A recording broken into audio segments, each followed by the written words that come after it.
ඕනෑම අභියෝගයකට මුහුණ දෙන්න ඔයාගේ පුංචි පැටියට යහපත් අඩිතාලමක් සකස් කළ යුත්තේ මුල් ළමාවියේදී.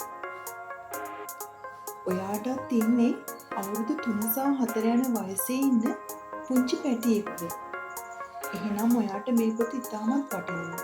මොකද නව පෙර පාසල් විෂය නිර්දේශයටම සැකසූ මේ පොතේ පින්තූර පාට කරන්න, කඩේරි මත ලියන්න, පාට හඳුනගන්න, ඉලක්කම් සහ ඉංග්‍රීසි අකුරු කඩේරි මත ලිවීම වැනි බොහෝ ක්‍රියාකාරකම් මේ පොතට ඇතුළත් කරලා තියෙනවා. පුංචි දරුවන්ට කුඩා කල සිටම නිසියාකාරව අභ්‍යාස ලැබිය යුතුයි. ඉතින් මේ පොත දරුවාගේ කුසලතා සංවර්ධනයට මහඟු අත්තරක් වෙනවා නොඅනුමානයි. අපගේ හෙළ බුක් ෂොප් Facebook page එක හරහා ඔයාලට මේ පොත ගෙදරටම ගෙන්වා ගන්න පුළුවන්.